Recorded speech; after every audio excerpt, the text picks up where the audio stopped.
ఓ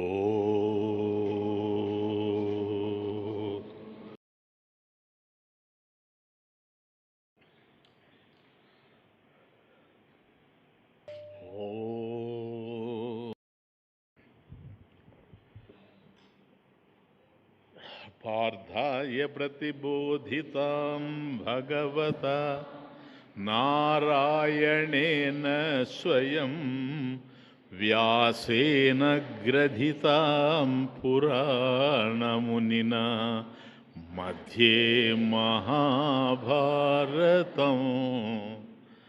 అద్వైతామృతవర్షిణీం భగవతీం అష్టాదశాధ్యాయినీం అంబ త్వామనుసందధామి భగవద్గీతే భవద్వేషిణీం నమోऽस्तु ते व्यासविशालबुद्धे पुल्लारविन्दायतपत्रनेत्र येन त्वया भारततैलपूर्णः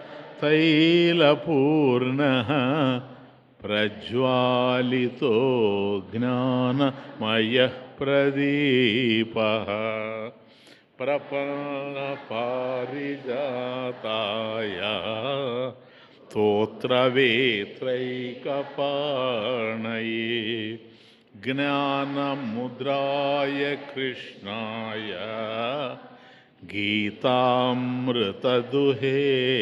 नमः। हरिः ओम्।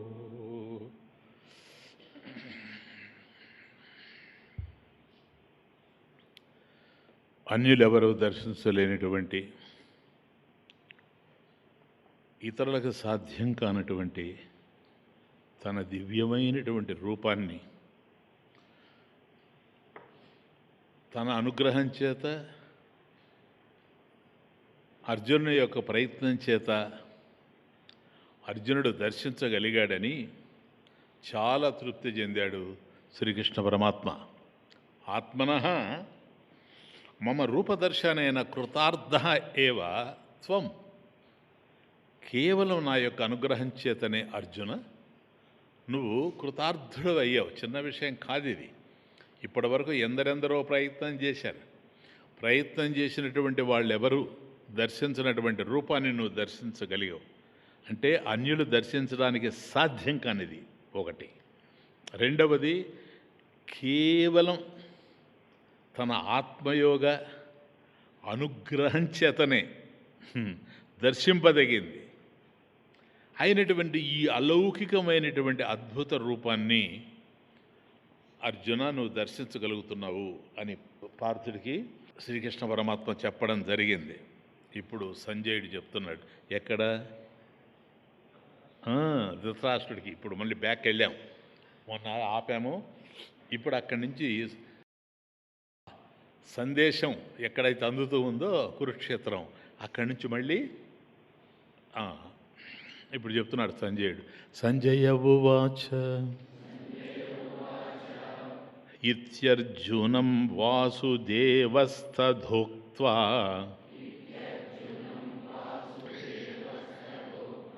స్వకం రూపం దర్శయామాస భూయః.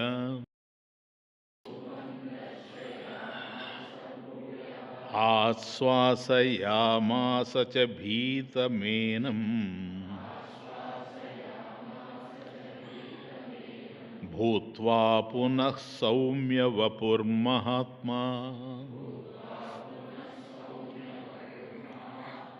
హే మహాత్మా అంటే ధృతరాష్ట్ర మహారాజా. ఇది ఈ విధంగా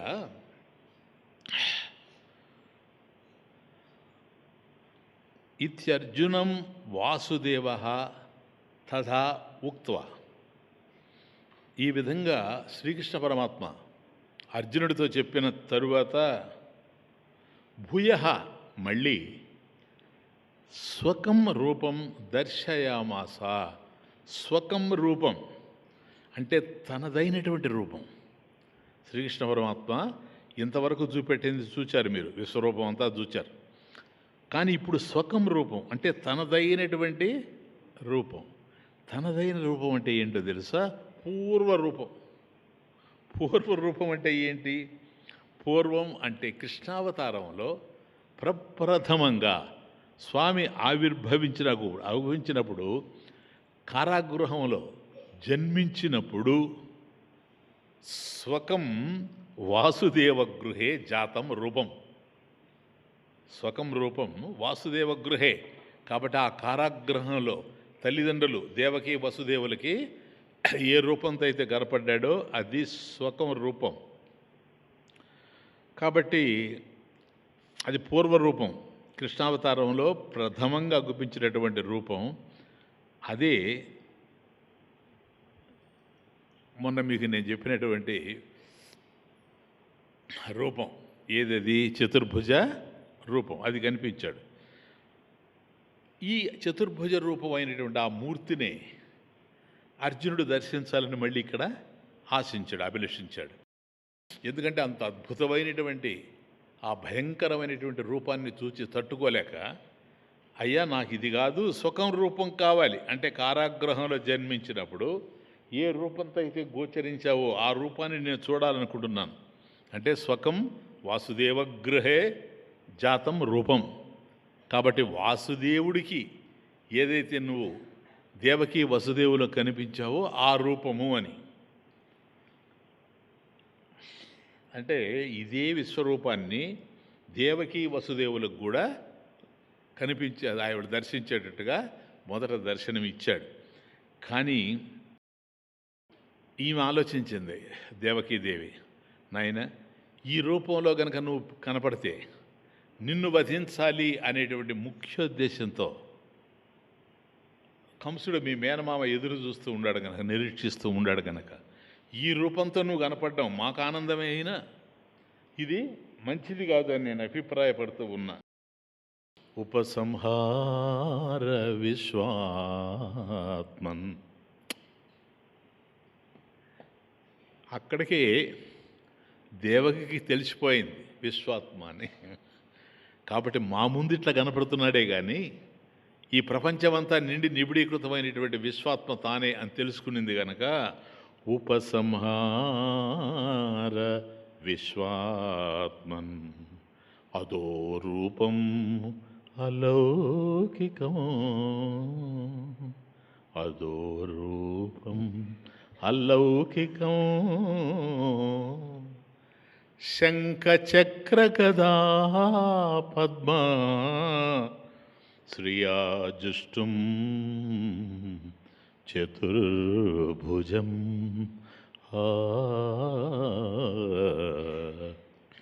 ఈ చతుర్భుజుడవై శంఖచక్ర గదా పద్మాలను ధరించి ఈ విధంగా గోచరిస్తూ ఉంటే మనిషి అయితే సామాన్యమైనటువంటి మనిషి ఎలా గోచరించేటువంటి అవకాశం లేదు కనుక నువ్వు సాక్షాత్తు భగవంతుడిని తెలుసుకొని కంసుడు నిన్ను వధించేటువంటి అవకాశం ఉంది గనక హే భగవాన్ ఉపసంహార విశ్వాత్మన్, ఈ ప్రపంచమంతా నిండి నిబిడీకృతమైనటువంటి హే భగవాన్ ఉపసంహార, విత్డ్రా, దీన్ని లేకుండా నువ్వు మామూలు రూపంలో ఉండు.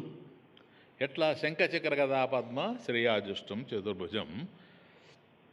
ఈ శంఖచక్ర గదా పద్మాలతో నువ్వు కనపడుతూ ఉండవే, ఇది అలౌకికమైనటువంటి రూపం, సాధారణమైనటువంటి రూపం కాదు ఇది.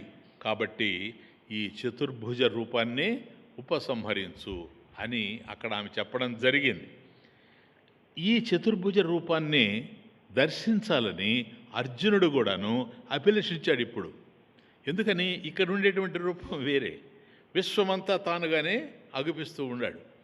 అందులో చాలా వస్తువులు విషయాలు చూస్తే సంతృప్తిని కల్పించేటివి ఉన్నాయి, మహాభయంకరమైనటువంటి భయాన్ని కల్పించేటివి కూడా ఉన్నాయి. కాబట్టి అవన్నీ చూసి నేను తట్టుకోలేను గనక హే కృష్ణ, ఈ చతుర్భుజ రూపాన్ని నాకు కనిపించేటట్టుగా చేయి.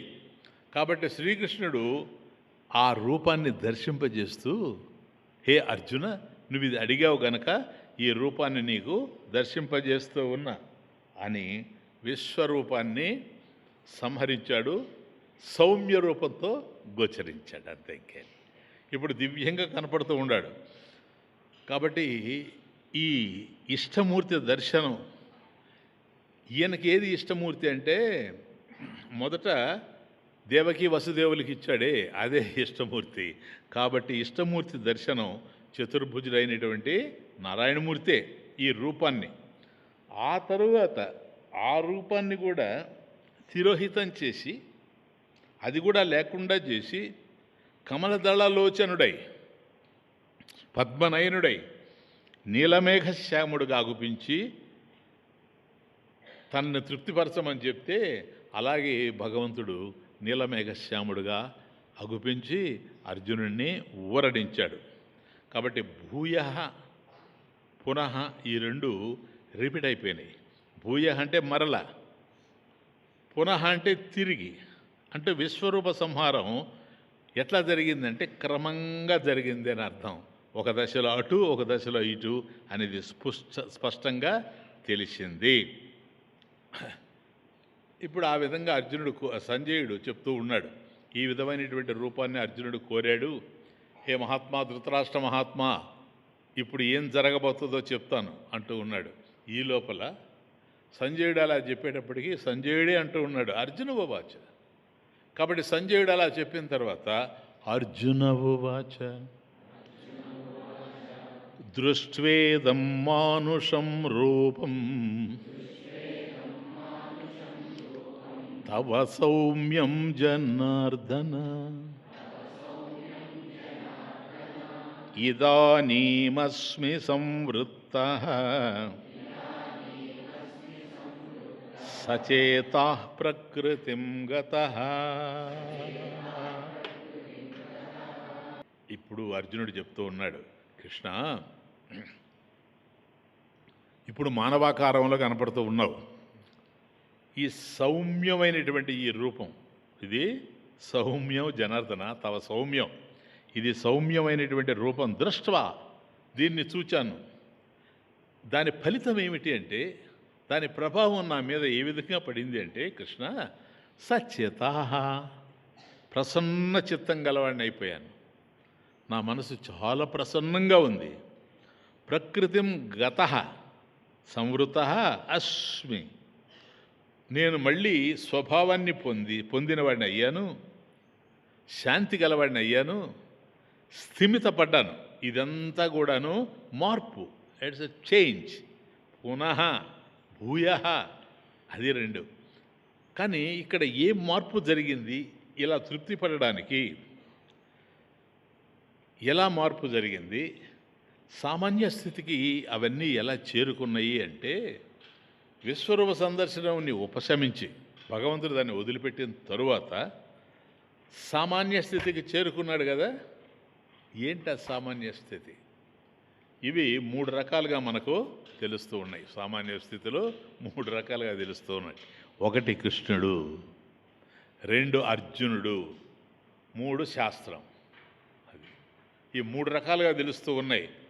అంటే సౌమ్యమూర్తిగా ఆ భయంకర రూపాన్ని విడిచిపెట్టి మనోహర రూపంతో బోధిస్తున్నటువంటి వాడు అంతం ఎక్కడో తెలియనటువంటి ఉగ్ర రూపాన్ని ధరించి భయంకరమై కలవరపెట్టాడు ఇంతకుముందు. ఇప్పుడు అలా లేడు. ప్రస్తుతం ఆ రూపాన్ని ఉపసంహరించి, ఏదైతే భయంకరంగా ఉందో, దారుణంగా కనిపించిందో దాన్ని ఉపసంహరించి సామాన్యంగా దర్శనమిస్తూ స్వస్థతని కలిగించాడు. ఎందుకంటే ఆ రూపంతో చాలా భీతి చెందాడు కనుక ఇప్పుడు సామాన్య రూపంతో స్వస్థతను కలిగించాడు. ఇది కృష్ణుడు చేసింది. కనుక ఒక్కసారి సామాన్యంగా ఉన్నటువంటి వాడు అద్భుతమైనటువంటి భయంకరమైనటువంటి ఆ విశ్వరూపాన్ని చూపి అందరినీ కలతపెట్టేసిన తరువాత ఇలాంటి రూపం కూడా ఉంటుందని అందరూ ఆలోచించేటువంటి స్థాయికి తీసుకొచ్చిన తర్వాత ఇప్పుడు ఒక్కసారి అర్జునుడిని సంతృప్తిపరచడానికి తన మామూలు రూపాన్ని, సౌమ్య రూపాన్ని తిరిగి చూపెడుతూ దర్శనమిస్తూ స్వస్థతను కలిగించాడు. ఇది నంబర్ 1. ఇది ఫస్ట్ చేంజ్. ఇక రెండవ చేంజ్ ఏంటి అని ఆలోచన చేస్తే అర్జునుడు అంటే భీకరమైనటువంటి, దారుణమైనటువంటి, చూడశక్యంగానటువంటి భయంకరమైనటువంటి రూపాన్ని చూచి భీతి చెందినటువంటి అర్జునుడు తిరిగి స్వస్థతను పొంది సామాన్య స్థితికి చేరుకున్నాడు. ఇది సెకండ్. కాబట్టి ఇప్పుడు ఎట్లున్నాడు అర్జునుడు? ఇంతకు ముందులాగా లేడు, ఇప్పుడు చాలా ప్రశాంతంగా ఉన్నాడు. ఇలా ఉండడానికి కారణం ఏంటంటే ఆ భయంకరమైనటువంటి రూపాన్ని ఉపసంహరించి సామాన్యమైనటువంటి స్థితిని కలిగి ఉండడం. ఇక మూడవది గీతాశాస్త్రం. గీతాశాస్త్రంలో ఒక తమాష ఏంటంటే ప్రారంభం నుండి గీతాశాస్త్రం నడిచింది. ధర్మక్షేత్రే కురుక్షేత్రే సమవేతాయుయుత్సవ మామకాః పాండవాశ్చైవ కిం అకుర్వత సంజయ. దీంతో స్టార్ట్ అయింది. ఇది ఏ ఛందస్సు అని అంటే అనుష్టుప్ ఛందస్సు. అనుష్టుప్ ఛంద ప్రారంభంలో వస్తుంది కదా మనకు. కాబట్టి అనుష్టుప్ ఛందస్సులో ప్రారంభమైంది. ఇట్లా అనుష్టుప్ ఛందస్సులో సామాన్యంగా ప్రారంభమైనటువంటి శ్లోకాలు. ఇప్పుడు ఇది కూడా అనుష్టుప్ ఛందసే. ఎంత విచిత్రంగా పెట్టాడు చూడండి. దృష్ట్వేదం మానుషం రూపం తవ సౌమ్యం జనార్దన ఇదానీం అస్మి సంవృత్త సచేతా ప్రకృతిం గత. ఇది కూడా అనుష్టుప్ ఛందస్సే. ఇంతవరకు అనుష్టుప్ ఛందస్సులో వచ్చి ఎప్పుడైతే విశ్వరూపం ఆరంభం అయిపోయిందో అక్కడి నుంచి అనుష్టుప్ ఛందస్సుని త్యజించాడు, వదిలిపెట్టేశాడు. ఇంకా మళ్ళీ మీరు చూసుకోండి. అందువల్ల మీకు నేను స్టైల్ మార్చి చెప్తూ వచ్చాను మధ్య మధ్యలో. ఎందుకంటే అది అనుష్టుప్ ఛందస్సు కాదు, త్రిష్టుప్ ఛందస్సు. అది త్రిష్టుప్ ఛందస్సు. కాబట్టి త్రిష్టుప్ ఛందస్సులో అంటే త్రిష్టుప్ ఛందస్సులో చూడండి ఒకసారి మారింది. అనుష్టుప్ ఛందస్సులో ఉన్నటువంటి గీతాశాస్త్రం త్రిష్టుప్ ఛందస్సులోకి వచ్చింది. నంబర్ 1, ఎంతో సౌమ్యంగా సులభంగా ఉండేటువంటి పదాలన్నీ కూడాను చాలా కఠినంగా మారిపోయాయి. త్రిష్టుప్ ఛందస్సులో అట్లాగే ఉంటాయి ఎప్పుడు కూడాను, కఠినమైన పదాలతో దాన్ని అంతా బోధిస్తూ వచ్చాడు. ఏది? ఆ విశ్వరూపం అంతా కూడాను. ఇప్పుడు ఇదానీం, అది ఇదానీం, అది దృష్ట్వేదం మానుషం రూపం తవ సౌమ్యం జనార్దన ఇదానీం అస్మి. ఇప్పుడు ఎట్లా ఉండాను నేను అనంటే సంవృత్త అస్మి సచేతా ప్రకృతిం గత. చాలా ప్రశాంతంగా నేనున్నానన్నాడు అర్జునుడు. ఎందుకని? కఠినమైనటువంటి పదాలతో నడిచింది. ఇదానీం, ఇప్పుడు ఎట్లా ఉంది అంటే విశ్వరూపాన్ని ఉపసంహరించి మళ్ళీ అనుష్టుప్ ఛందస్సుని అందుకొని మామూలు స్థితికి చేరింది. శాస్త్రం కూడాను మామూలు స్థితికి చేరింది. కాబట్టి కృష్ణుడు తన యొక్క భయంకరమైనటువంటి రూపాన్ని త్యజించాడు. నంబర్ 1. అర్జునుడు అంతవరకు భీతి చెందినటువంటి వాడు ఇప్పుడు స్వస్థతను పొందాడు, ప్రశాంతంగా ఉన్నాడు. అట్లాగే గీతాశాస్త్రం ఏదైతే పలకడానికి కూడా కష్టంగా ఉండిందో, భయంకరమైనటువంటి ఆ శాస్త్రం పదాలతో చాలా కఠినంగా కర్కశంగా కనిపించిందో, అది మళ్ళీ సౌమ్యంగా అనుష్టుప్ ఛందస్సులోకి రావడం జరిగింది. కాబట్టి ఈ మార్పు కృష్ణుడిలో వచ్చింది, అర్జునుడిలో వచ్చింది. ఛందస్సు మారడం వల్ల ఇక్కడ శాస్త్రంలో కూడా ఈ మార్పు వచ్చింది. 52. నెక్స్ట్. శ్రీ భగవానువాచ సుదుర్దర్శమిదం రూపం దృష్టవానసి యన్మమ దేవా అప్యస్య రూపస్య నిత్యం దర్శనకాంక్షిణః.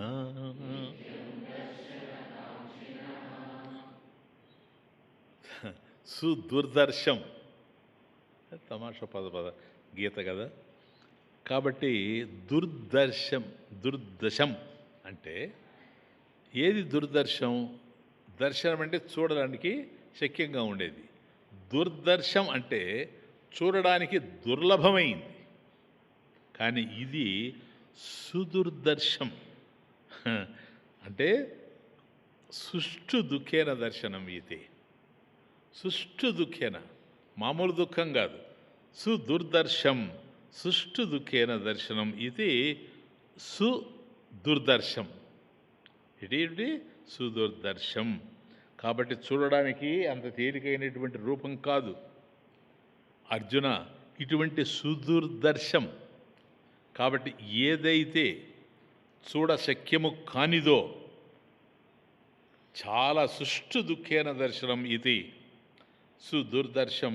అటువంటి దాన్ని నువ్వు చూసావు, సరేనా? ఇప్పుడు నువ్వు చూసేది చిన్న విషయం కాదు. ఇంత విశ్వరూప సందర్శనాన్ని దర్శించేటువంటి శక్తి నీకెక్కడిది? నీ పుణ్యం, నీ భాగ్యం. కాబట్టి అనేక జన్మల్లో నువ్వు చేసుకున్నటువంటి పుణ్యం ఉంది కనుక ఇదంతా నీ భాగ్యం. కాబట్టి నువ్వు చూడగలిగావు. దృష్టవాన్ అసి త్వం, త్వం నీవు దృష్టవాన్ అసి. కాబట్టి అలా చూడగలిగావు. అంటే దుర్దర్శం అంటేనే చూడశక్యము కానిది అని అర్థం. అంటే కష్టము మీద తమాషా చూడ. దుర్దర్శం అంటే కష్టం మీద మనం చూడశక్యం అని అర్థం. కానీ ఇది ఇటువంటి రూపాన్ని అర్జునుడు దర్శించాడు.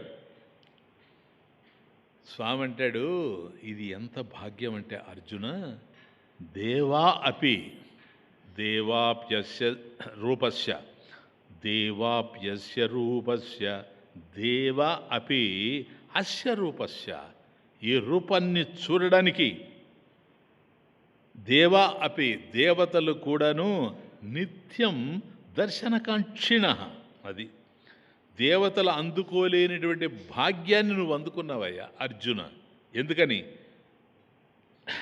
సురజన్మ కన్నా నరజన్మే శ్రేష్టమని నువ్వు నిరూపించావు.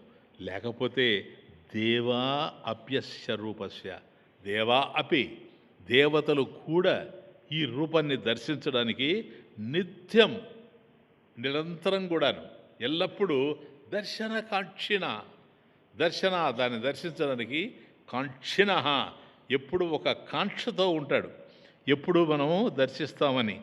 దేవాహ అపి అప్యరూపస్య నిత్యం నిరంతరం దర్శనకాంక్షణ. కాబట్టి నిరంతరం కూడా చూడాలి అని అనుకుంటారు. చూశారనుకో వాళ్ళ జీవితం ధన్యమైపోయిందని అర్థం. ఒక చెట్టులో మొగ్గ ఉందంటే కృష్ణ అర్జున, ఆ మొగ్గ ఏమనుకుంటూ ఉంటుంది తెలుసా? మొగ్గగా ఉండాలి అని అనుకోదు, పువ్వు కావాలి అని అనుకుంటుంది. అట్లా ఒక ఒత్తి ఉన్నది అంటే ఆ ఒత్తి ఆలయంలో అలా పడి ఉండాలి అని అనుకోదు, అది అలా వెలుగుతూ స్వామిని దర్శింపజేయాలని అనుకుంటుంది. కాబట్టి మొగ్గ పువ్వైనట్లు అట్లాగే వత్తి జ్యోతి అయినట్లు భక్తి దివ్యమై అలరుతోంది ఇక్కడ. కాబట్టి ఆయన దర్శించగలిగాడు, కానీ లేకపోతే దర్శించేటువంటి అవకాశం లేనే లేదు. రాధను నీరాధను రాధను నీరాధను ఆరాధన చేసే రాధను నీరాధను నిరపరాధను రాధను నీరాధను ఆరాధన చేసే రాధను నీరాధను నిరపరాధను రాధను నీరాధను. నిపద కమలాల అల్లరారుటకు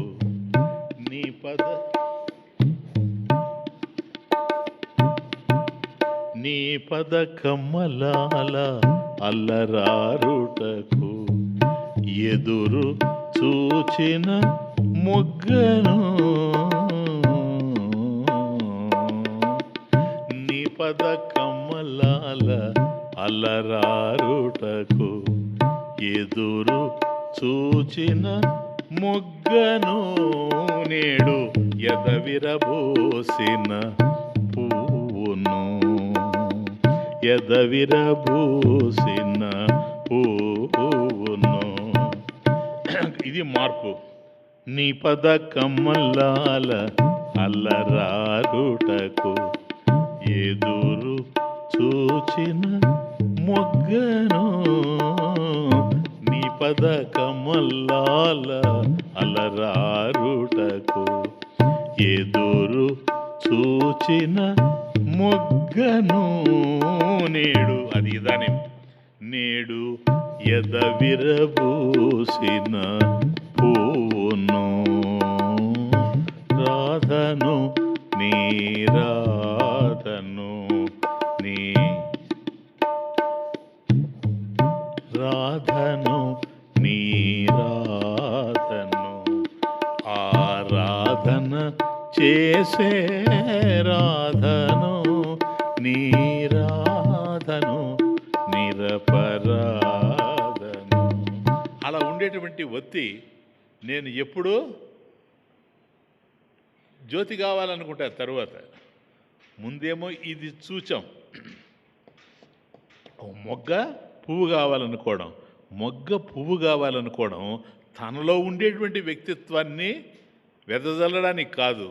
నేను గనక ఇలా పువ్వును కాగలిగితే స్వామి యొక్క పాదపద్మాల్ని అలంకరించగలను అనేటువంటి ఆకాంక్ష. అట్లాగే ఒత్తి కూడాను, నీ గుడి ముంగిట వెలుగు చిమ్ముటకు, నీ గుడి ముంగిట వెలుగు చిమ్ముటకు వేచియుండిన ఒత్తిని, నీ గుడి ముంగిట వెలుగు చిమ్ముటకు వేచియుండిన ఒత్తిని నేడు కాంతి నింపే జ్యోతిని, నీ గుడి ముంగిట వెలుగు చిమ్ముటకు, నీ గుడి ముంగిట వెలుగు చిమ్ముటకు వేచియుండిన ఒత్తిని నేడు కాంతి నింపే జ్యోతిని, రాధను నీ రాధను ఆరాధన చేసే రాధను నీ రాధను నిరపరాధను, రాధను నీ రాధను. కాబట్టి ఈ మార్పు ఇప్పుడు అర్జునుడు ఆ విధంగా మారాడు అని అర్థం. నెక్స్ట్ 53, నాహం వేదైర్న తపసా న దానేన న చేజ్యయా శక్య ఏవం విధో ద్రష్టుం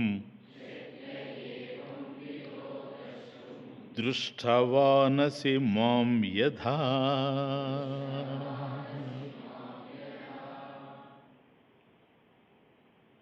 హే అర్జున, విద్యలు అనేకం ఉన్నాయి, కానీ బాగా ఆలోచిస్తే వేదాధ్యయనం ఏదైతే ఉందో, పరమేశ్వరుని యొక్క స్వరూపాన్ని తెలియజేసేటువంటి వేదం ఏదైతే ఉందో, దానికి మించినటువంటి విద్య లేదు. కాబట్టి విద్యలు అనేకం ఉండిన వేదాధ్యయనం ఏదైతే ఉందో అది చాలా శ్రేష్టమైంది.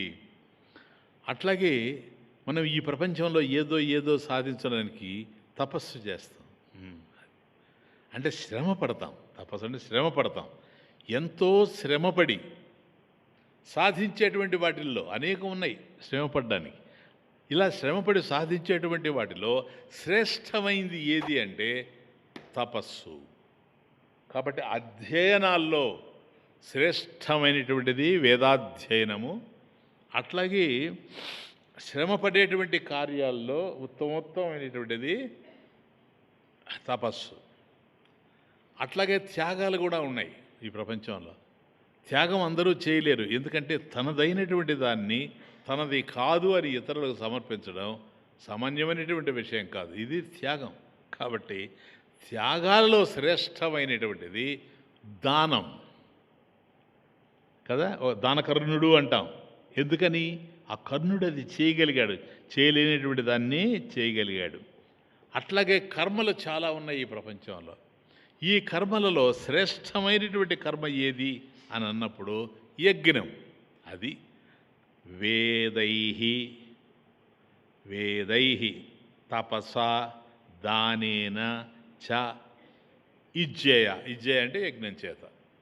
కాబట్టి శ్రేష్టమైనటువంటి వేదాధ్యయనం అంటే విద్యలలో వేదాధ్యయనం ఏ విధంగా అయితే ఉందో శ్రేష్టంగా, శ్రమపడేటువంటి కార్యాల్లో తపస్సు ఏ విధంగా అయితే ఉందో, త్యాగం విషయంలో దానం ఎట్లాగైతే త్యాగంగా శ్రేష్టంగా కనపడుతూ ఉందో, అట్లాగే మనం పడేటువంటి కర్మలు ఏవైతే చేస్తున్నామో ఈ కర్మల్లో యజ్ఞం శ్రేష్టమైంది, పవిత్రమైంది అని మనం చెప్పుకుంటూ ఉన్నాము. కానీ ఇవన్నీ ఇట్లా ఉన్నాయి కదా, శ్రేష్టమైనటువంటి వేదాధ్యయనం, తపస్సు, దానం, యజ్ఞం. కానీ స్వామి అంటూ ఉన్నాడు, నాహం వేదై, ఈ వేదం చేత కాదు, నా తపసా, ఈ తపస్సు వల్ల కూడా కాదు, నా దానేనా, దానం చేయడం వల్ల కూడా కాదు, నా చేజ్జయా, యజ్ఞం చేయడం వల్ల కూడా కాదు. అదేందయ్యా ఇంత శ్రేష్టమైనటువంటి వాటి వల్ల కాదంటుండవేంటి? శక్య ఏవం విధో, ఏవం విధ, ఈ విధంగా ద్రష్టం, చూచుటకు. నువ్వెట్లాగైతే విశ్వరూపాన్ని సందర్శన చేశావో ఇటువంటిని సందర్శించడానికి వేదాధ్యయనము సరిపోదు, తపస్సు సరిపోదు, దానము సరిపోదు, యజ్ఞము కూడా సరిపోయేటువంటి అవకాశం లేదు. ఏవం విధ శక్య ఏవం విధో ద్రష్టుం, ఏవం విధ, ఈ విధంగా ద్రష్టుం, చూచుటకు, శక్యం, అటువంటి దాన్ని, వీటి వల్ల దర్శించినటువంటి దాన్ని అర్జున నువ్వు దర్శించవు. యథా మాం దర్శవాన్ అసి, దర్శవాన్ అసి, దర్శవాన్ అసి. కాబట్టి నీవు దర్శించగలిగావు. అంటే వేదతపో దాన యజ్ఞాల చేత లభ్యంగానేటువంటి వాడు లభ్యమయ్యాడు కదా. దేనికి లభ్యమయ్యాడు చెప్పండి? భక్తికి. That's the point. కాబట్టి భక్తికి లభ్యమయ్యాడు, అంతే. ఇదే సారాంశం. కాబట్టి వేదాలు ఎన్ని చదువుకున్నా, ఎంతగా తపస్సు చేసినా, ఎంతగా దానం చేసినా, ఎన్ని యజ్ఞాలు చేసినా భక్తి లేనిదే భగవంతుడిని పొందలేరు. అర్జున, నువ్వు అటువంటి దానిని ఈరోజు నువ్వు ఏవం విధ, ఈ విధంగా నువ్వు దర్శించావు అని అంటే ఇది కేవలం నీ భక్తి వల్ల సాధ్యమైందే కానీ మరొకటి కానే కాదు. భక్త్యా త్వనన్యయా శక్యః అహమేవం విధోర్జున జ్ఞాతుం ద్రష్టుం చ తత్వేన ప్రవేష్టం చ పరంతప. ఇది అనన్యభక్తి. ఆ భక్తిలో కూడా అనన్యభక్తి ఎట్లా శ్రేష్టమో అంటే అధ్యాయాన్ని సమాప్తి చేస్తున్నాడు కనుక చివరిలో దీని యొక్క వైభవాన్ని చెప్తున్నాడు, అంతే, ఇంకే లేదు. భక్త్యా తు అనన్యయా శక్యః అహం ఏవం విధః అర్జున జ్ఞాతుం ద్రష్టుం చ తత్వేన ప్రవేష్టం చ పరంతపాది. అయ్యా, అనన్య భక్తిని గురించి చెప్తున్నాను. దీనికి మించింది మరొకటి లేనే లేదు. భక్త్యాతు అనన్యయ, అనన్య భక్తి. సరేనా? అనన్య భక్తి అంటే అనన్య భక్తి ఏంటి? అది ఒక ప్రత్యేకంగా ఉందే? లేదు. అన్యము కానిది అనన్యం. సింపుల్. అన్యము కానిది అనన్యం.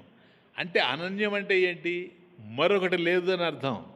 అన్యంగా మరొకటి లేదు. అందుకని అన్యము కానిది అనన్యం గనక మరొకటి లేదు. అంటే మరొకటి లేనిది, వేరొకటి కానిది. అయ్యా ఇది అది కూడా ఉంది. నో, వేరొకటి కానిది, అన్యమైనది తెలియనిది అనన్యం. కాబట్టి మరొకటి ఉంది అని ఎప్పుడైతే నీకు తెలియదో అది అనన్యం అవుతుంది. అపృథగ్భూతయ అంట సంస్కృతంలో. పృథక్ అంటే వేరు, పృథగ్భూతయ వేరుగా ఉండేది, అపృథగ్భూతయ వేరుగా ఉండనిది. కాబట్టి ఏదైతే వేరుగా ఉండలేదో అది అనన్యభక్తి. అంటే మనకు చెవులు ఉన్నాయి, కొన్ని శబ్దాలు ప్రియంగా ఉంటాయి, అంతేనా? కొన్ని శబ్దాలు ప్రియంగా ఉంటాయి. ఇప్పుడు వాయిద్యాలు వాయిస్తూ ఉన్నారనుకోండి, కొన్ని వాయిద్యాలు కొందరికి ఇష్టపడతాయి. ఇది వద్దాయా, నాకు అది కావాలి అంటాడు. అంటే అతనికి అది ఇష్టంగా ఉందని అర్థం. కాబట్టి చెవులైతే అందరికీ ఉన్నాయి, కానీ కొన్ని శబ్దాలు చెవులకు ప్రియంగా ఉంటాయి, అందరికీ ఒక విధంగా ఉండవు. నాలుగు ఉందనుకోండి, కొన్ని పదార్థాలే మధురంగా ఉంటాయి. అందువల్ల ఇళ్లలో మనం పదార్థాలు చేస్తే, కూరలు అవి ఇవి చేస్తే రకరకాలుగా చేస్తాం. 10 మంది ఉంటే 10 రకాలు ఉంటాయి. ఎందుకని? ఆ తల్లి చెప్తుంది, అది వాడికి ఇష్టం, ఇది వాడికి ఇష్టం, ఇది వాడికి ఇష్టం. సరేనా? ఏదో భగవత్ కృప వల్ల నేను తింటూ ఉండేవాడిని. మా ఇంట్లో కూడా చాలామంది ఉండేవాళ్ళు. నేను చిన్నప్పుడు మా అమ్మ చేసేటప్పుడు అనేది, ఇది చేస్తా, గుత్తి వంకాయ చేస్తా, మా పలానా అబ్బాయికి ఇష్టం.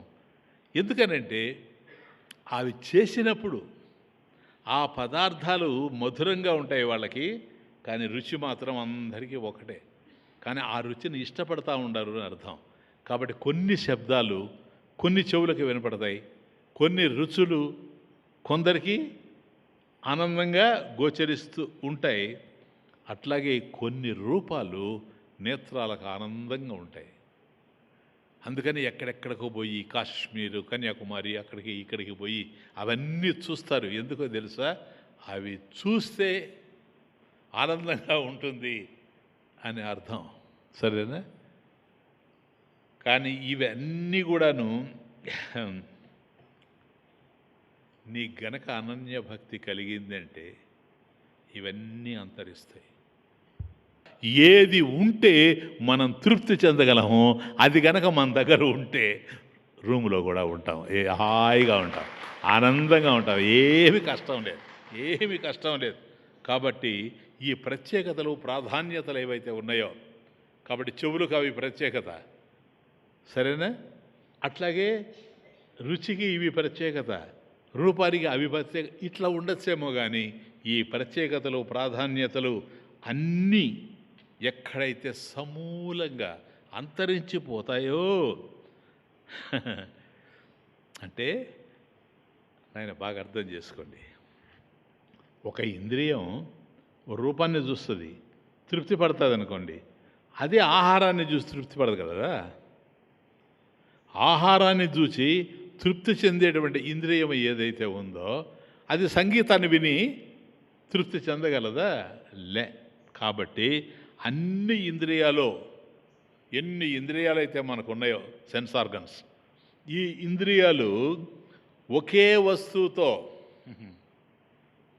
ఒకే విషయంతో సంతృప్తి చెందుతాయి. అన్ని ఇంద్రియాలు ఒకే విషయంతో సంతృప్తి చెందుతాయి, ప్రాధాన్యతలు లేకుండా. అట్టి తృప్తిని మనకు ప్రసాదించేది ఏదో అది అనన్య భక్తి. అర్థమైంది ఇప్పుడు? ఇది అనన్య భక్తి, అన్యభక్తి కాదు, అనన్య భక్తి. ఎందుకని? అన్నిట్లో అదే ఉండేది. శ్రీకృష్ణుడు చిన్న పిల్లవాడుగా ఉండేటప్పుడు అమ్మ తీసుకెళ్ళి ఆ చెట్టుకు గట్టేస్తే దాన్ని ఆ నలకూబర మణిగ్రీవులు అంటే కుబేరుని యొక్క కుమారులు, వాళ్ళే 2 చెట్లు, ఆ చెట్లకు గట్టేసింది. ఆమె పాటికి వెళ్ళి పని చేసుకుంటుంది. ఈయన దాన్ని లాగుతూ పోతూ ఉన్నాడు. అక్కడే అవి పడిపోతాయి, వాళ్ళ జ్ఞానం కలుగుతుంది. అలా పడుతూ పోయినప్పుడు కొంత దూరం పోయిన తర్వాత ఆ చెట్లు పడిపోతాయి. చెట్లు పడిపోతాని నలకూబర మణిగ్రీవులు ఇద్దరు, అంటే కుబేరుని యొక్క కుమారులు, వాళ్ళు లేస్తారు అక్కడి నుంచి. వాళ్ళు లేచి దండం పెడతారు. భగవాన్, ఎప్పుడు ఏ పుణ్యం చేసుకున్నామో ఈరోజు నిన్ను ఈ విధంగా చూసేటువంటి భాగ్యం కలిగింది అని వాళ్ళు పొంగిపోతూ ఉంటే స్వామి వాళ్ళని చూస్తూ ఏం కావాలి మీకు అని అడిగాడు. ఇప్పుడు మనం అడిగితే మన దగ్గర ఏదుంటే అది ఇస్తాం. కృష్ణుడిని ఏం కావాలన్నా ఇస్తాడా? మోక్షమైన ప్రసాదిస్తాడా? అందుకనే కదా ఆయన కోసం జీవితం వదులుకున్నాం, అన్నీ ఇవ్వగలడని. అటువంటి వాణ్ణి వీళ్ళు ఏమడుగుతారో తెలుసా? ఇది అడుగుతారు, అనన్య భక్తిని అడుగుతారు, తమాషగా అడుగుతారు. ఎవరు? నలకోబరమణి గ్రీవులు. ఏమండి, కృష్ణుని చూస్తూ నమస్కరిస్తూ కళ్ళల్లో నీళ్లు పెట్టుకుంటూ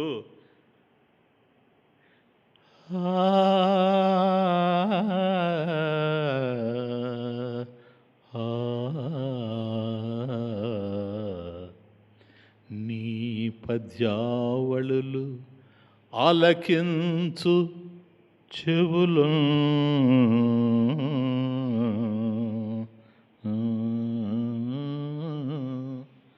నీ పద్యావళులు ఆలకించు చెవులు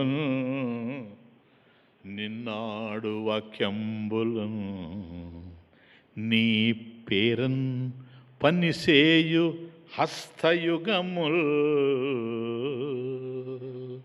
నీ మూర్తిపై చూపులు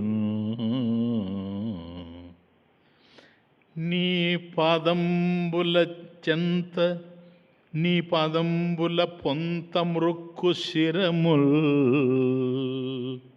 నీ సేవపై చిత్తముల్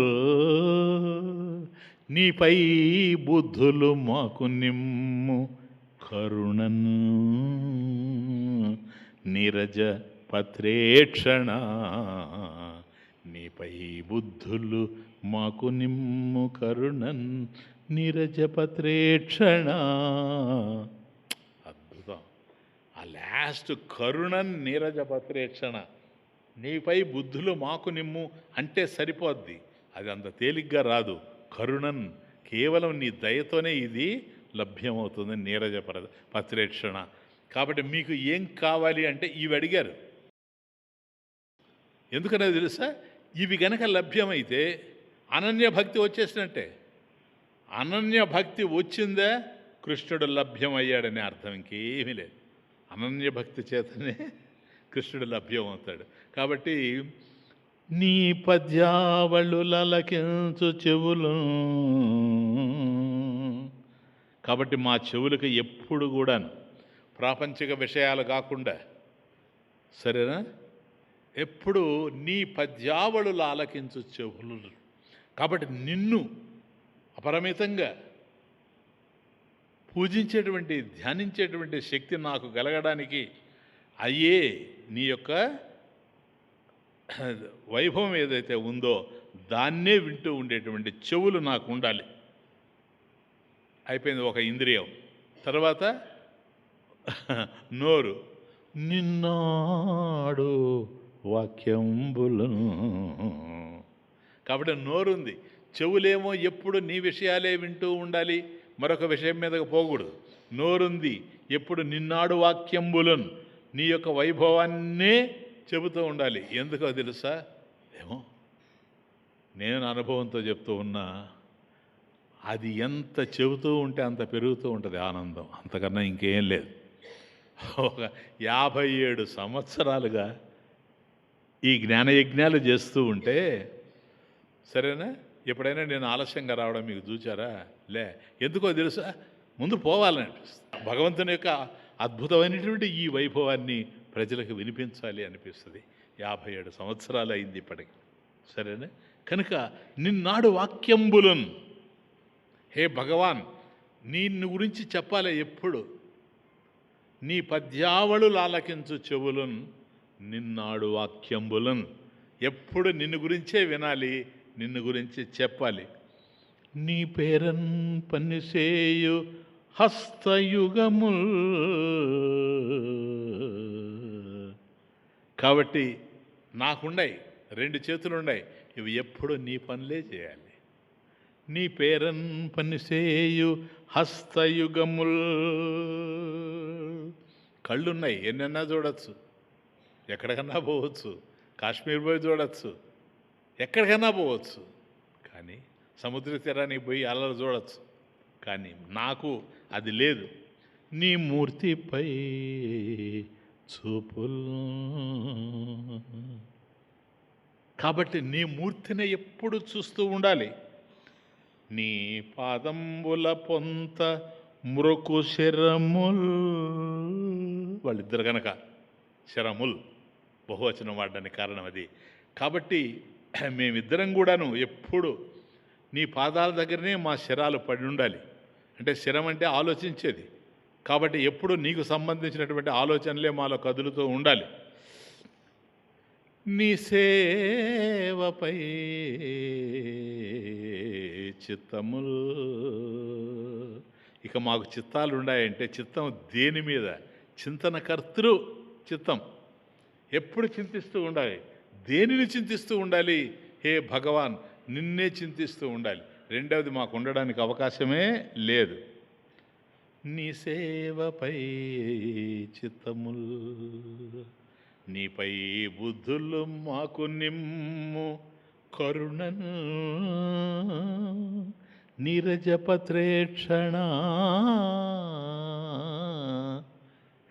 హే కృష్ణ కమలదళలోచన, నీపై బుద్ధులు మాకు నిమ్ము. కాబట్టి బుద్ధి ఉంది ఆలోచించడానికి. కానీ ఆ బుద్ధి దేని గురించి ఆలోచించాలి అన్నప్పుడు నిన్ను గురించి ఆలోచించాలి, కానీ మరొకటి కానే కాదు. ఇది అనన్య భక్తి. ఇప్పుడు చెప్పండి, అయ్యా నా రూమ్లో కూర్చుంటే నీకు మంచి పాటలు వినిపిస్తాయని అనుకోండి, నేను వినపడవా?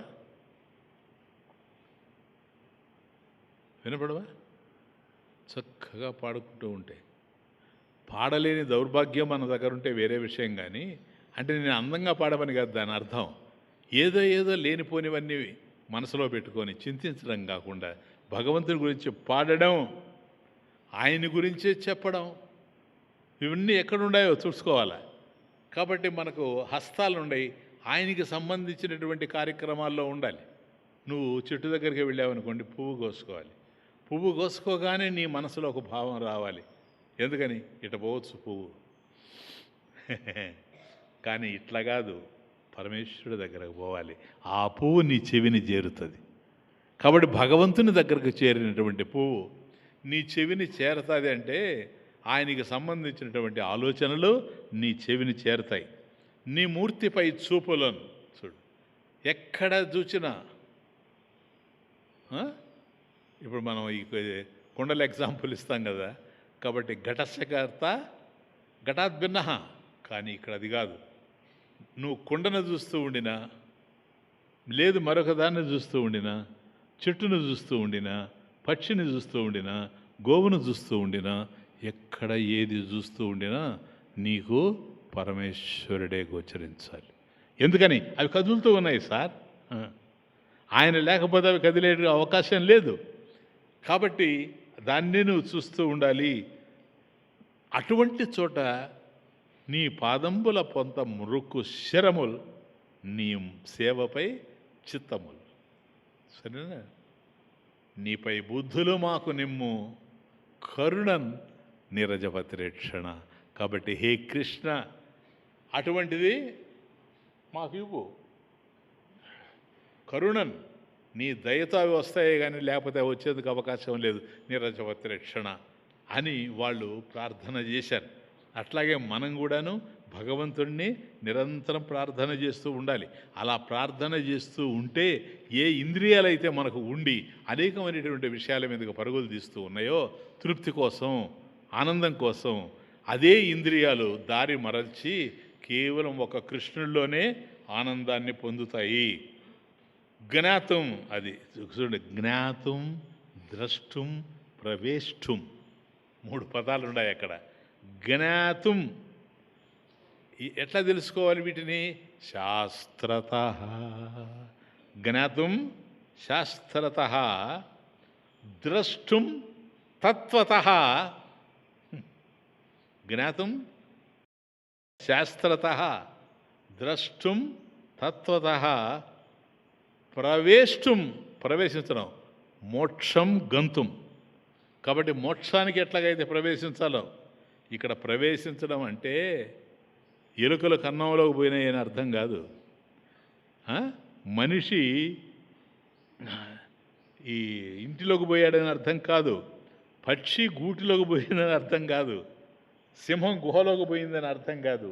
ఇక్కడ ప్రవేశం అని అన్నప్పుడు ఎక్కడ పోయినాయి ఇవన్నీ? ప్రవేశం ఎక్కడ ప్రవేశించాలి? అలా సముద్రంలో ప్రవేశించినట్లు, అలా సముద్రంలో ప్రవేశించినట్లు. ఇప్పుడు అర్థమైందే? అంటే సముద్రం కన్నా వేరుగా అలా ఉందా ప్రవేశించడానికి? లే, అలా ఉంది కానీ సముద్రం కన్నా అన్యమైనటువంటిది కాదు. కాబట్టి అల సముద్రంలో ప్రవేశించడం అంటే అంతటా ఉన్నటువంటి సముద్రంలో అల ఏ విధంగా అయితే ప్రవేశించిందో అంతటా ఉన్నటువంటి పరమాత్మలో, శ్రీకృష్ణ పరమాత్మలో మనం ప్రవేశించినట్లు. అట్లాగే సర్పం రజ్జువులో లీనమైనట్లు. రజ్జు అంటే త్రాడు, మీకు తెలుసు. కాబట్టి ఒకసారి మనం త్రాడును చూసి అది సర్పం అనుకుంటాం, అది రజ్జు. రజ్జు అంటే త్రాడు, త్రాడు అక్కడ పడి ఉంటుంది. కానీ ఒక్కసారి భయపడి అరుస్తాం, ఏమయ్యా ఎందుకు అరిచావు? అక్కడ త్రాడు పడి ఉంది. కానీ వీడు అనుకోవడం ఏంటంటే సర్పం ఉంది అని. తీరా వచ్చి చూస్తే సర్పం లేదు. లైట్ వేస్తారు, లైట్ వేస్తే అక్కడ తాడు ఉంది. ఇంతకుముందు సర్పం ఉండింది కదా, ఇప్పుడు లేదు. ఆ ఉన్నటువంటి సర్పం ఎక్కడికి పోయింది చెప్పండి? ఇప్పుడు లేదు కదా, పోయిందా లేదా? ఎక్కడ పోయింది? అంతే. కాబట్టి సర్పం ఏ విధంగా అయితే రజ్జువులో విలీనమైపోయిందో, అల ఏ విధంగా అయితే సముద్రంలో కలిసిపోయిందో, నగ ఎట్లా బంగారుని చేరిందో. నామరూపాలు ఇట్లా, ఈ నామరూపాలన్నీ కలిసిపోతాయి ఒకప్పుడు. కాబట్టి ఈరోజు నామంతో రూపంతో నీకు తెలుస్తూ ఉండినా రేపు నామరూపాలు లేకుండా పోతాయి. కాబట్టి సర్వం ఏతత్ ఉపాసన కర్మఫలం సంసార ఏవ.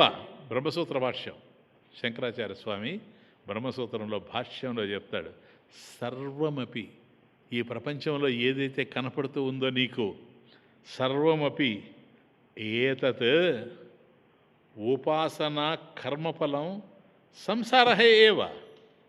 అంటే అహంభావన ఉన్నంత వరకు భేదం ఉన్నట్లే, సంసారం ఉన్నట్లే. కాబట్టి నేను అనేది నీకు ఎంతకాలం అయితే ఉందో అంతకాలం భేదం ఉంటుంది. భేదం ఎంతకాలం అయితే ఉందో అది పరమాత్మ కన్నా అన్యంగా ఉంది గనక వేరుగా తెలుస్తూ ఉంటుంది. నంబర్ 55 కంక్లూడ్ చేస్తున్నాను. మత్కర్మ కృన్మత్పరమో మద్భక్త సంగవర్జితః నిర్వైరః సర్వభూతేషు యస్ మామేతి పాండవ. ఇంకో ఫైనల్గా చెప్తున్నాడు అర్జున, వాడు నన్ను పొందుతాడా? యహ సహా మాం ఏతి, సహా మాం ఏతి, వాడు నన్ను పొందుతాడు. ఎవరు? వీడు. యహ ఎవడైతే ఉన్నాడో, యస్ మామేతి, లాస్ట్ లైన్, యహ సహా మాం ఏతి. ఏతి అంటే పొందుతున్నాడు అని అర్థం. పాండవ, అర్జున. ఎవరయ్యా వాడు? మత్కర్మకృత్. అద్భుతమైన శ్లోకం ఇది. మత్కర్మకృత్, మత్పరమః. చూసుకోండి బాగా. మత్కర్మకృత్ నంబర్ 1, మత్పరమః నంబర్ 2,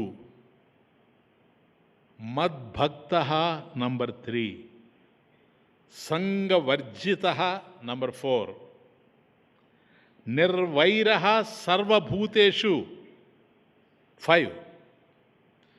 యస్ మామేతి పాండవ. యహ ఎవడైతే ఈ 4-5 లక్షణాలు కలిగి ఉన్నాడో, సహ వాడు, మాం ఏతి, నన్ను పొందుతున్నాడు అర్జున. వండర్ఫుల్ శ్లోక. ఈ ఒక్క శ్లోక చాలు. అంటే సర్వశాస్త్రమయ్యి గీత అని విన్నారు కదా మీరు. అంటే అన్ని శాస్త్రాల్లో శ్రేష్టమైంది ఏది అంటే గీత, సర్వశాస్త్ర స్వరూపిణి అని వ్యాస భగవానుడు చెప్పాడు. కాబట్టి అనేకమైనటువంటి శాస్త్రాలు ఉన్నాయి, అద్భుతమైనటువంటి శాస్త్రాలు ఉన్నాయి. కానీ ఆ శాస్త్రాల్లో గీతను మించినటువంటి శాస్త్రం మరొకటి లేదు. కాబట్టి గీత సర్వశాస్త్ర స్వరూపిణి, అన్ని శాస్త్రాల యొక్క స్వరూపిణి. ఇదే భగవద్గీతని కామెంట్ చేస్తూ ఆదిశంకరాచార్య స్వామి అంటాడు, ఈ విధంగా వ్యాసుడు అన్నాడు కదా, సర్వస్య శంకర సర్వస్య గీతాశాస్త్రస్య సారభూత అర్థ ఇది. ఓ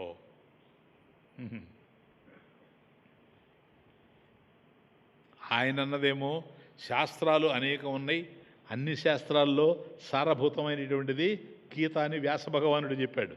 కానీ శంకర అంటాడు ఏమని తెలుసా, సర్వస్య గీతాశాస్త్రస్య సారభూత అర్థ. కాబట్టి సారభూతమైనటువంటి అర్థం అంటే గీత అంతటిలో కూడాను అద్భుతమైనటువంటి సారం ఎక్కడ ఉందంటే ఈ శ్లోకంలో ఉందన్నాడు. అలా అనడానికి కారణం ఏంటో తెలుసా, లాస్ట్ లైన్, యస్సమామేతి పాండవ, యహ ఎవడైతే, ఏది ఈ లక్షణాలు కలిగి ఉన్నాడో, సహా వాడు, మాం నన్ను, ఏతి పొందుతాడు. ఇంకేం కావాలి? భగవంతుని పొందిన తర్వాత మనం పొందవలసింది ఏమన్నా ఈ ప్రపంచంలో ఉంటుందా?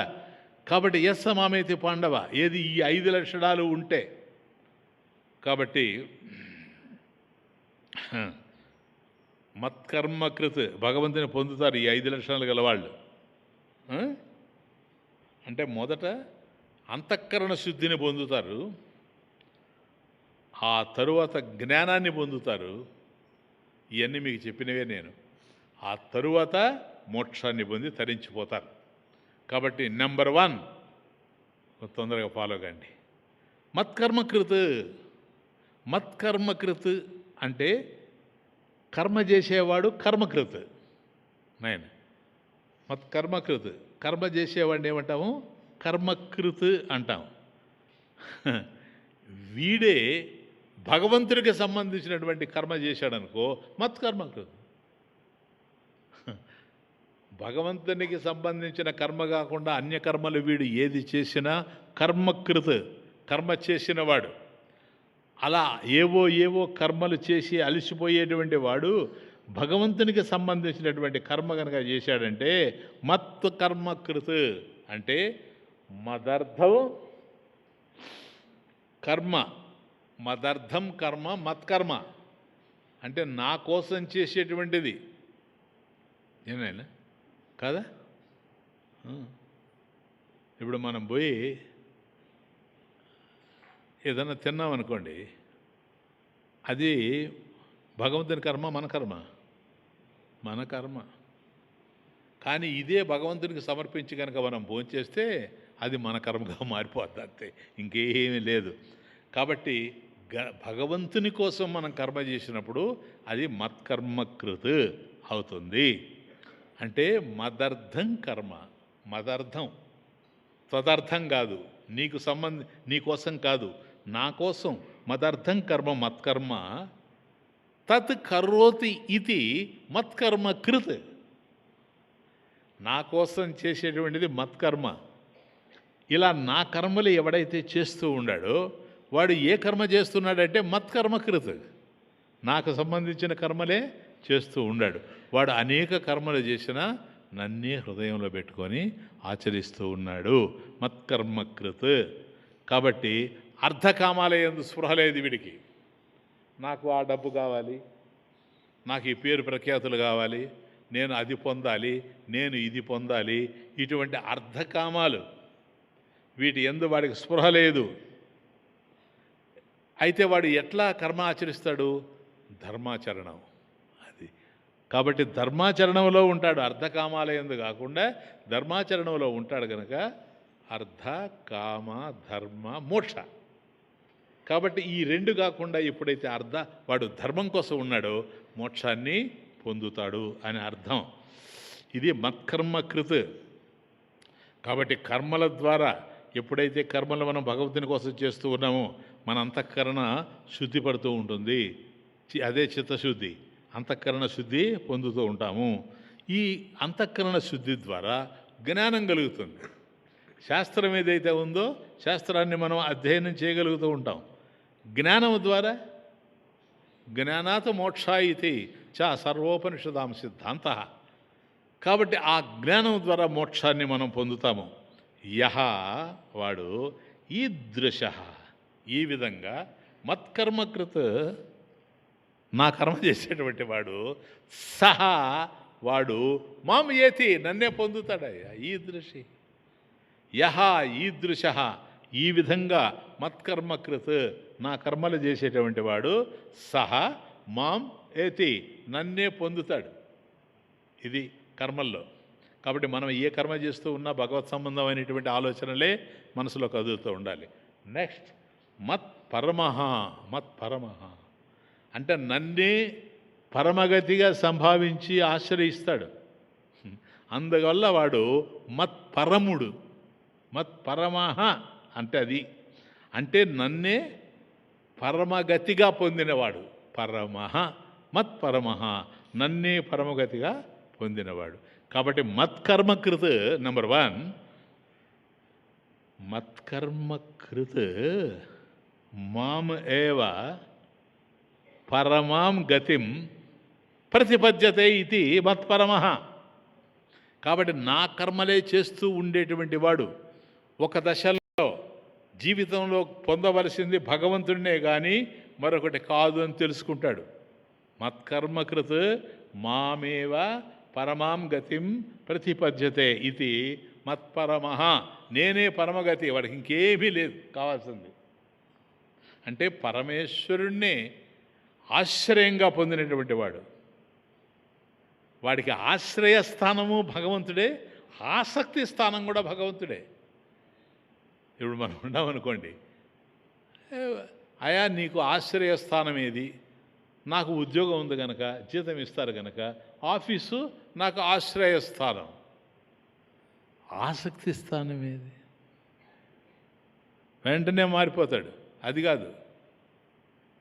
అది గనక అయితే ఆశ్రయస్థానమే గనక ఆసక్తి స్థానం అయితే ప్రతి ఫైలు రోజు టక టక టక టక అని ఆఫీస్ నుంచి పోతాయి.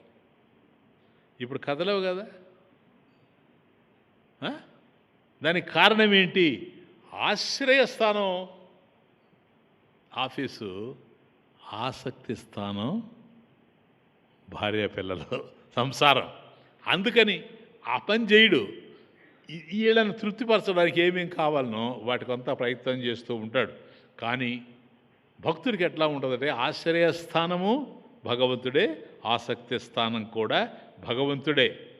ఆధారస్థానము ఆరాధ్య స్థానం. కాబట్టి వాడు పూజించే దాన్నే, పరమేశ్వరుని యొక్క స్వరూపాన్ని. అంతే. కరోతి భృత్య స్వామి కర్మ. భృత్య సేవకుడు ఉన్నాడు అనుకోండి, అంటే భక్తుడు. వాడు ఏ కర్మ చేస్తాడు? కరోతి భృత్య స్వామి కర్మ. భగవంతుని యొక్క కర్మను వాడు ఆచరిస్తాడు. అలాగే కర్మయోగి ఈశ్వర భృత్యవత్ అంటే భగవంతుని యొక్క సేవకుడులాగా కర్మల్ని ఆచరించుకుంటూ పోతాడు. కర్మల్ని ఆచరిస్తాడు.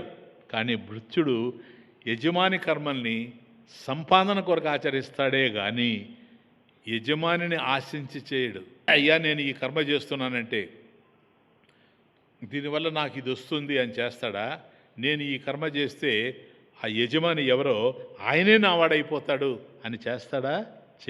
చేయడు సార్. కానీ ఈశ్వర భృత్యుడు ఎట్లాగంటే అంటే కర్మయోగి ఈశ్వర భృత్యుడు దేనిని ఆశించడు. నాకు ఇది కావాలి అది కావాలి అని ఆశించడు. దేన్ని ఆశిస్తాడు? ఈశ్వరుణ్ణి. కాబట్టి ఈశ్వరుని తప్ప, భగవంతుని తప్ప రెండవ దాన్ని ఆశించడు. కాబట్టి ఈశ్వరుణ్ణి పొందాలని భావిస్తాడు. వాడికి పరమేశ్వరుడే ఉత్కృష్టమైన పరమమైన గమ్యం. వాడికి అంతకన్నా ఇంకేం లేదు. వాడు పూజ చేసినా ఏది చేసినా పూజ చేస్తాడు, కానీ పూజ ఫలం కోసం కాదు. అంటే పూజ చేస్తే ఫలం వస్తుంది కదా, అది కర్మ కనుక. కర్మ ఉన్నప్పుడు కర్మఫలం ఉంటుంది కదా, ఉండని. కర్మఫలం పరమేశ్వరునికి సంబంధించిందే కానీ నాకు సంబంధించింది కాదు. కర్మ నేను చేస్తాను, కర్మఫలం భగవంతుని, అంతే.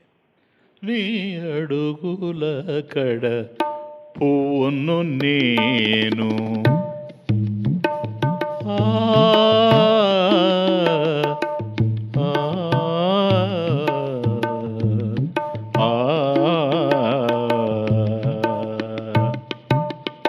నీ అడుగుల కడ పువ్వును నేను, నీ కృపతో విరిసే నవ్వును నేను.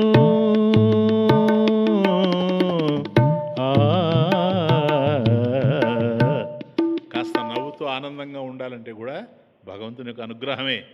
కాబట్టి నీ అడుగుల కడ పువ్వును నేను, నీ కృపతో విరిసే నవ్వును నేను. ఎవరిని కోరని ఎదను నేను, ఎవరిని కోరని ఎదను నేను, నీకు దూరమై బ్రతకలేను.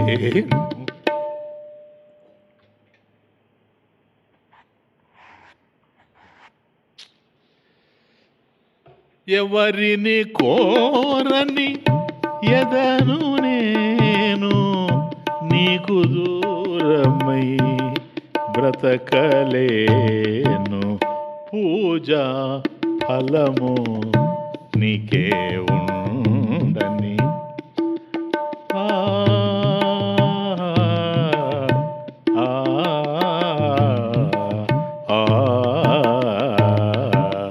పూజా ఫలము నీకే ఉండని. పూజే ఫలముగా నాకు మిగలని. పూజా ఫలము నీకే ఉండని. పూజే ఫలముగా నాకు మిగలని. సలిలము నిండిన నా నయనాలలో, సలిలము నిండిన నా నయనాలలో, కదలక నీ రూపు నిలిచిపోని. సలిలము నిండిన నా నయనాలలో, కదలక నీ రూపు నిలిచిపోని. కదలక నీ రూపు నిలిచిపోని. పూజా ఫలము నీకే ఉండని. పూజే ఫలముగా నాకు మిగలని. పూజా ఫలము నీకే ఉండని. మత్పరమః ఈదృశీ మత్పరమః, ఈదృశీ మత్పరమః. ఈ విధమైనటువంటి నా నేనే పరమగతిగా తెలుసుకున్నటువంటి వాడు. సహా వాడు మాం ఏతి. ఈ విధంగా మత్పరముడు నన్నే పొందుతూ ఉండాడు. కాబట్టి ఇక్కడికి మత్కర్మ కృత్ మత్పరమః. నెక్స్ట్ మద్భక్త అంటే మత్కర్మకృత అయిపోయింది. కేవలం పరమేశ్వరుని యొక్క కర్మలే చేసేటువంటి వాడు. మత్పరమః భగవంతుడే పరమగతి అని తెలుసుకున్నవాడు ఏమవుతాడో తెలుసా? వాడు తప్పకుండా మద్భక్త, నా భక్తుడైపోతాడు. మత్కర్మ కృన్ మత్పరమో, మత్కర్మ కృత్ మత్పరమః మద్భక్త, తప్పకుండా నా భక్తుడైపోతాడు. అంటే భక్తి అనేటువంటిది ప్రేమ స్వరూపం. భక్తిలో ఏముంది? ప్రేమ తప్ప. సా త్వస్మిన్ పరమ ప్రేమ రూప, సా తు అస్మిన్ పరమ ప్రేమ రూప. భగవంతుని యందు పరమమైనటువంటి ప్రేమ ఏదైతే ఉందో అదే భక్తి. కాబట్టి భక్తి లేకుండా ఏ యోగము సిద్ధించదు. భక్తి ఉండాలి. నువ్వు ఏం చేసినా మోక్షం ప్రాప్తించదు భక్తి లేకపోతే. భక్తి వినా మోక్షో నసిద్ధ్యతి అన్నది శాస్త్రం. కాబట్టి భక్తి లేకుండా మోక్షం కలిగే అవకాశమే లేదు. కాబట్టి భక్తి అనేటువంటిది ప్రేమస్వరూపం. పరమేశ్వరుని అందే పరిపూర్ణమైనటువంటి ప్రేమ ఏదైతే ఉందో దాన్ని ఉంచిన వాడు మద్భక్తుడు. నైనా ప్రతి మనిషి హృదయంలో ప్రేమ ఉంది. ఈ ప్రేమ అనేక విషయాల మీద పోతూ ఉంది. కానీ అలా కాకుండా నా మీదే పూర్ణమైనటువంటి భక్తిని ఎవడైతే ఉంచుతాడో వాడు మద్భక్త. ఎందుకంటే భక్తులు అనేక విధాలుగా ఉంటారు. భక్తులు ధనభక్తులు చూచారు ఎక్కడన్నా వీళ్ళనే? మీరు కాదా? కాదు, ధనభక్తులు. వాళ్ళకి ఏమీ లేదు, ఏది ఉండినా లేకపోయినా ధనం ఉంటే చాలు. సరేనా? 24 గంటలు ధనభక్తులే, ధనం కోసమే ప్రయత్నం చేస్తూ ఉంటారు. వాళ్ళు ధనం మీద ప్రేమ ఉండేటువంటి వాళ్ళు. కొందరు పదవీ భక్తులు, వాళ్ళకు పదవులు కావాలి. ఆ పదవుల కోసం ఒక్క చోట ఉండరు. హైదరాబాద్లో ఉండరు, ఢిల్లీలో ఉండరు. సరేనా? ఎందుకంటే పదవీ భక్తులు ఏం చేస్తే ఎక్కడికి పోతే పదవి వస్తుందో తిరుగుతూ ఉంటారు. మనకేం లేదు, ప్రశాంతం, ఆనందం, హ్యాపీ. ఏముంది ఇక్కడ చెప్పండి? ఎందువల్ల? మనకు ఆ పదవీ భక్తి లేదు.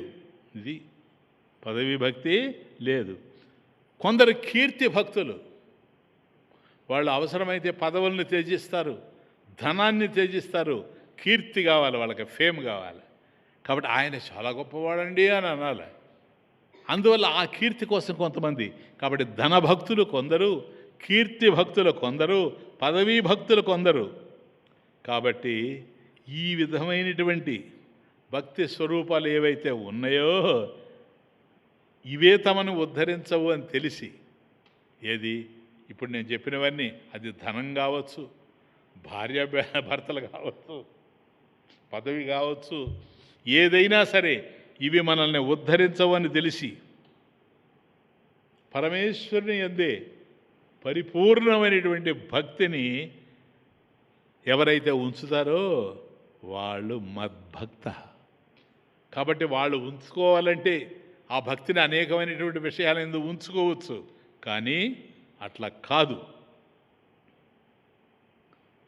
నీ చరిత పాడుకోనా, మనసార వేడుకోనా, నీ చరిత పాడుకోనా, మనసార వేడుకోనా, నా శ్రమలు తీరిపోగా, తొలి భ్రమలు పారిపోగా, నా శ్రమలు తీరిపోగా, తొలి భ్రమలు పారిపోగా, నీ చరిత పాడుకోనా, మనసార వేడుకోనా, మనసు నిండా నీవేలే, నా హృదయమంతా నీదేలే, మనసు నిండా నీవేలే, నా హృదయమంతా నీదేలే, తొంగి తొంగి కళ్ళు చూడని, తొంగి తొంగి కళ్ళు చూడని, పొంగి పొంగి మనసు పాడని, తొంగి తొంగి కళ్ళు చూడని, పొంగి పొంగి మనసు పాడని, నీ చరిత పాడుకోనా, మనసార వేడుకోనా,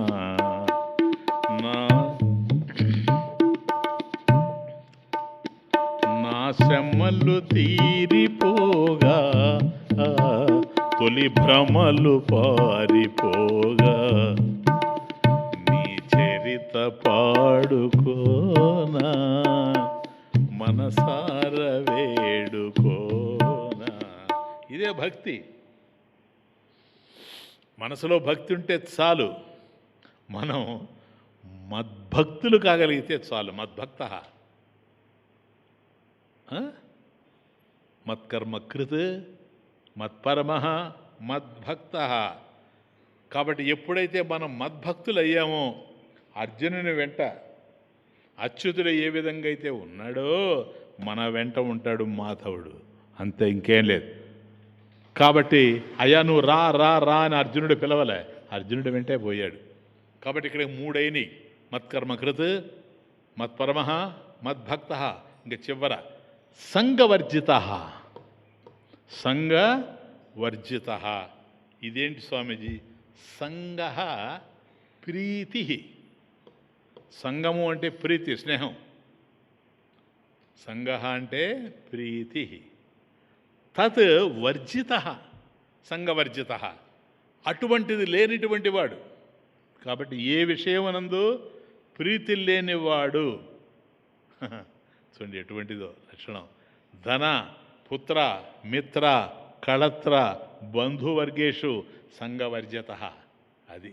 కాబట్టి ధనం విషయంలో వాడికి ఏదో పెద్ద ప్రియమైనటువంటి ప్రేమ అది ఇది లేదు. పుత్ర బిడ్డల మీద లేదు. కాబట్టి ధనం సంపాదిస్తాడు కానీ ధనం మీద ప్రేమ ఉండదు. బిడ్డల్ని పోషిస్తాడు కానీ బిడ్డల మీదనే మనసు ఉండదు. మిత్రులతో కలిసి తిరుగుతాడు, అంతేగాని మిత్రులు లేనిది నేను బ్రతకలేను అనుకోడు. కళత్ర భార్య ఉంటుంది అనుకోండి, భార్యను కూడా ప్రేమగా చూసుకుంటాడు కానీ వ్యామోహం లేకుండా ఉంటాడు. బంధువర్గేషు, కాబట్టి బంధువులు ఎవరైతే ఉంటారో మనకు వాళ్ళందరి విషయంలో సంగవర్జిత. కాబట్టి సంగత్వం లేకుండా ఉంటాడు. ధనము, బిడ్డలు, స్నేహితులు, భార్యాభర్తలు అందరూ రాగహేతువులే అయినా, అండర్స్టాండ్ ది పాయింట్, వాళ్ళు రాగహేతువులే కానీ ఆ సంబంధాలన్నీ అనిత్యాలే అనే అసద్బుద్ధి, సద్బుద్ధి కాదు. కాబట్టి వీళ్ళందరూ నాకు రాగాన్ని కల్పించవచ్చేమో కానీ ఇదంతా కూడా శాశ్వతమైనవి కావు అని తెలుసుకొని అసద్బుద్ధి ఉండటం చేత అవి భక్తునిలో ప్రేమను దించలేకపోతూ ఉన్నాయి. వాళ్ళ మీద రాగం ఉండినా ప్రేమను దించలేకపోతూ ఉన్నాయి. అంటే స్వప్నంలో సంసారం లాగా. ఇప్పుడు డ్రీమ్ ఉంది, సంసారం, కాబట్టి అది స్వప్నంలో ఉంది. దాని విషయంలో మనం పొంగిపోతామా? లేదు. ఎందుకని? అది బుద్ధిలో ఉండేటువంటిదే కనుక సంసారం అనేది అది నిస్సారం అయిపోతుంది ఏ రోజైనా. కాబట్టి బుద్ధిలో ఉండేటువంటి సంసారం ఎట్లా శాశ్వతం కాదో, ఎలా నిత్యం కాదో, ఇది కూడా అంతే కనుక, ఇది కూడా సంసారం లాంటిదే కనుక దీని విషయంలో అతనికి ఇంట్రెస్ట్ లేదు కనుక, సంసారంలాగా తన బుద్ధిలో ఉండేటువంటి సంసారం ఎట్లా నిస్సారం అయిపోతుందో ఈ సంసారం కూడా అంతే. కాబట్టి సంగవర్జిత. లాస్ట్ నిర్వైర సర్వభూతేషు. నిర్వైరుడు అంటే హృదయంలో వైరభావం లేనివాడు, శత్రుభావం లేనివాడు. ఇదే నిర్వైరము. నిర్వైర అంటే నిర్గత వైర అంటే శత్రుత్వం లేనిటువంటి వాడు. కాబట్టి మనిషి ఉన్నాడే కానీ శత్రుత్వం లేదు. ఎక్కడ? సర్వభూతముల యందు. అది సారు సర్వభూతేషు నైనా సర్వభూతేషు శత్రుభావరహిత. కాబట్టి ఎవరిని చూసినా వాళ్ళ మీద శత్రుత్వం అనేటువంటిది లేనే లేదు. ఎందువల్ల? క్లూ పట్టిస్తాను.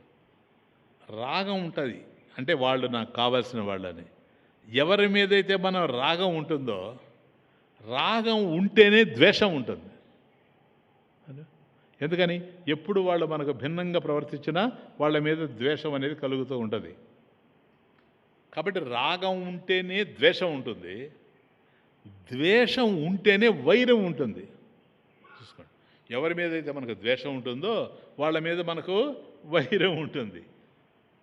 కానీ ఈ రెండు లేవనుకోండి, రాగం లేదు, ద్వేషం లేదు. ఈ రాగద్వేష రహితుడైనటువంటి భక్తుడు శత్రుభావరహితుడయ్యే ఉంటాడు కదా. కాబట్టి నీకు శత్రువు కావాలంటే అతడు మీద ద్వేషం ఉండాలి. ఇప్పుడు అది లేదు.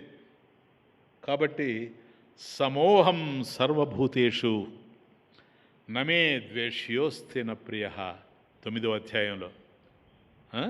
ఇక్కడ మనం 11లో ఉన్నాం. 9లో చెప్తాడు ఏమని?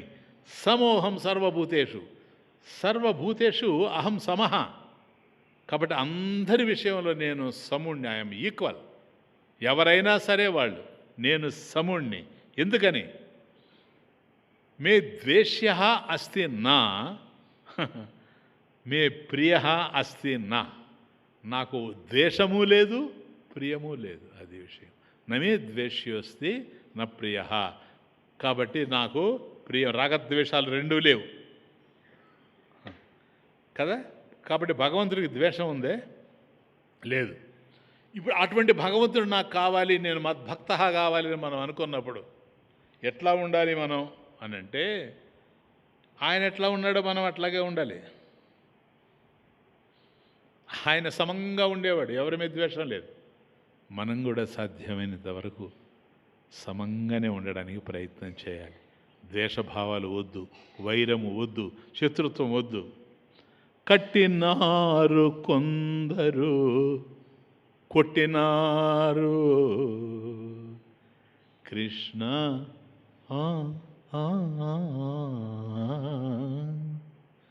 కట్టినారు కొందరు, కొట్టినారు, పట్టినారు కొందరు, పెట్టినారు. అంటే ఆ రోజుల్లో పరమాత్మ దగ్గర చుట్టూ ఉన్నటువంటి వాళ్ళు ఇవన్నీ చేశారు. కాబట్టి తాడు తీసుకొచ్చి కట్టారు ఆయన్ని. కట్టినారు కొందరు, కొట్టినారు, పట్టినారు కొందరు, పెట్టినారు. అందరిని సమముగా చూచినావు. కట్టినారు కొందరు, కొట్టినారు, పట్టినారు కొందరు, పెట్టినారు.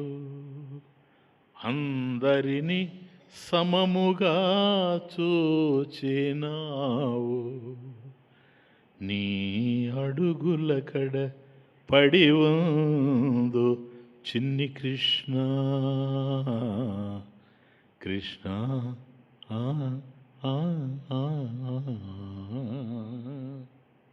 కాబట్టి 11వ అధ్యాయం అత్యద్భుతమైంది సమాప్తం చేస్తూ అర్జున,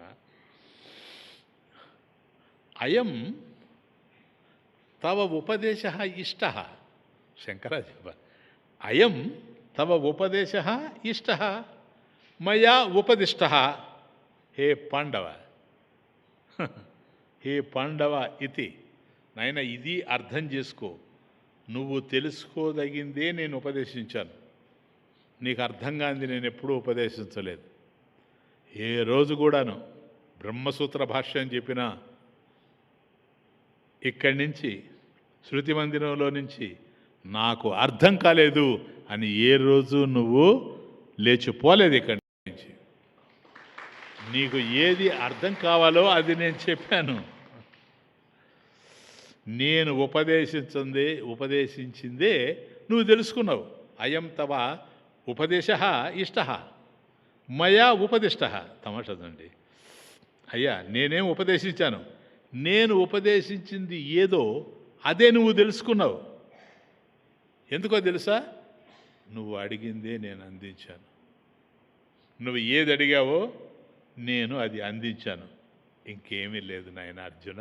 ఈ అధ్యాయాన్ని, అత్యద్భుతమైనటువంటి అధ్యాయాన్ని, కాబట్టి భగవద్గీత సారాన్నంతా కూడాను చివరి శ్లోకంలో 5 మాటల్లో చెప్పినటువంటి మత్కర్మకృన్ మత్పరమో మద్భక్త సంగవర్జిత నిర్వైర సర్వభూతేషు యస్ సమామేతి పాండవ సమాప్తం చేస్తూ ఉన్నాను. అర్జున ఓ ఇతి శ్రీమద్భగవద్గీతాసు ఉపనిషత్సు బ్రహ్మ విద్యాయాం యోగశాస్త్రే శ్రీకృష్ణార్జున సంవాదే విశ్వరూప సందర్శన యోగో నామ ఏకాదశోऽధ్యాయః.